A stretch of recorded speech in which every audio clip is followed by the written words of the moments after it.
નમસ્કાર દર્શક મિત્રો, હું છું પરમાર અમીશા. તમે જોઈ રહ્યા છો લોક સામના ન્યૂઝ. તો જોઈએ આજના સમાચાર. સુરતથી અમારા રિપોર્ટર નૈતિક રેશમવાળા સાથે.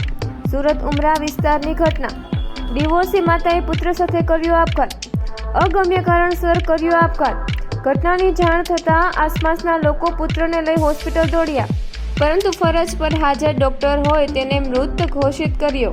માતા પુત્રને નવી સિવિલ હોસ્પિટલ લઈ જવામાં આવ્યા. બંનેનો પીએમ કરવામાં આવશે. માતાએ પહેલા પુત્રને ગળે ફાંસો આપ્યો, ત્યારબાદ પોતે ગળે ફાંસો ખાઈ આપઘાત કર્યો. આપનું નામ? સોપાન તાડે. શું ઘટના બની હતી? હું સવારે 10 વાગે ઓફિસે ગયો, 11:30 વાગે ઘરે આવ્યો મોબાઈલનું ચાર્જર લેવા. તો દરવાજો ખોલ્યો મેં, જાળીવાળો દરવાજો. સામે મારી બેન ને મારો ભાણો બંને લટકતા હતા.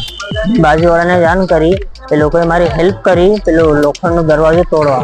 દરવાજો તોડીને અમે અંદર ગયા, ગળો ફાંસો કાઢ્યો અમે. મારો ભાણાને હું પછી સામેની હોસ્પિટલમાં લઈ ગયો, કેમ કે મને ડાઉટ હતો કે આ જીવતો છે, અહીંયા શ્વાસ ચાલે છે. ત્યાં લઈને ગયા તો ડૉક્ટરે કીધું કે આને સિવિલમાં લઈ જાઓ તમે. તો પછી અમે અહીંયા સિવિલમાં આવી ગયા. તમારી બેનની ઉંમર કેટલી છે? ભાણિયાની ઉંમર કેટલી છે? શું નામ છે? એનું નામ ડિવોર્સ થઈ ગયેલું છે. નામ છે એનું પૂનમ શાહ. ઉંમર છે એની 26. બાળકનું નામ? બાળકનું નામ શિવા શાહ છે. કેટલા વર્ષ? એ છે 4 વર્ષનું. તમારી બેનનો આપઘાત કરવાનું કારણ કઈ? એ રિસાઈને બેસતી હતી, કોઈની જોડે વાત નહીં કરતી હતી. એનો ડિવોર્સ થઈ ગયેલો હતો 1-2 વર્ષ પહેલા.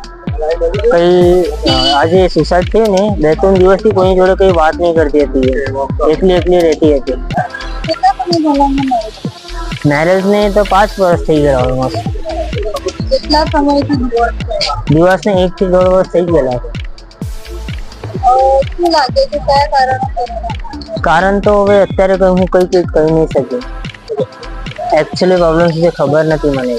તો ફરી મળીશું એક નવા સમાચાર સાથે. ત્યાં સુધી જોતા રહો લોક સામના ન્યૂઝ.